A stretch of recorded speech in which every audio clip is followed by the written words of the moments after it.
La production de la pression de l'eau que vous recevez dans votre robinet est la combinaison de plusieurs éléments.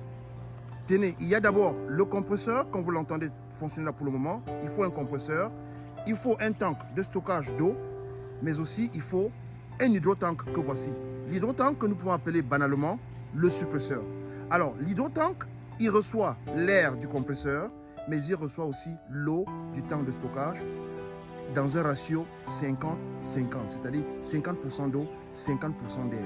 Et lorsque tout cela est mélangé, il y a une pression de 3 bars minimales qui se forme avant que l'eau ne sorte par cette tuyauterie pour aller en consommation.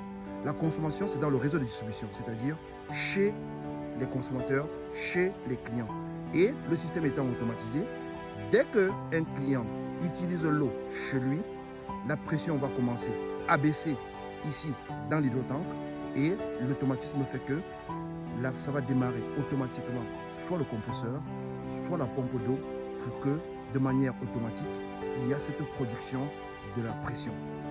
Donc, c'est pour ça que si vous regardez dans votre réseau d'eau, à chaque fois que vous allez commencer à utiliser l'eau pendant longtemps, à un moment donné, la pression aura tendance à vouloir baisser et subitement, elle va remonter. Parce que la station de traitement d'eau s'est rendu compte qu'on a utilisé l'eau, la pression a baissé et le compresseur s'est mis en route avec la pompe d'eau et elle a recommencé à faire augmenter la pression. Et c'est pour ça que subitement, vous voyez une augmentation de la pression de l'eau. Donc, le moins on utilise, le moins le besoin de pression va se faire. Mais il faut toujours maintenir une pression de 3 bars minimale dans votre tuyauterie. C'est une obligation que l'entreprise qui vous fournit de l'eau doit avoir. Elle doit vous fournir de l'eau avec cette pression. Parce que comme j'ai dit plus tôt, la pression de l'eau, bien sûr qu'elle permet de vous ramener l'eau à n'importe quel niveau de votre immeuble, à n'importe quel endroit du réseau, mais elle a une autre mission bactérienne, elle a une mission sanitaire.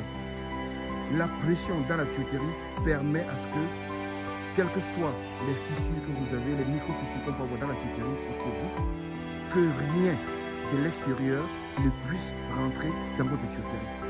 Parce que si la pression de l'eau descend à 2 bars dans un réseau d'eau, tous les tuyaux qui sont plongés dans les caniveaux, dans les marécages, dans la boue, n'importe où, l'eau de l'extérieur va rentrer dans la tuyauterie et nous savons tous que l'eau de l'extérieur, des marécages, des caniveaux et autres, contient toujours des bactéries.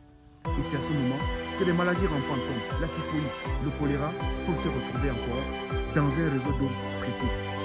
Donc, la pression est un élément important pour le maintien de la qualité de l'eau dans votre réseau de distribution.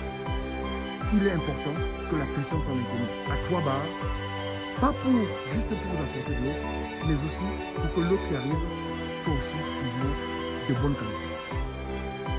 L'hydrotank, le bac de stockage et le compresseur sont les éléments nécessaires pour apporter une pression minimale de 3 bars dans un réseau d'eau de manière continue pour que l'eau que vous recevez soit toujours de bonne qualité.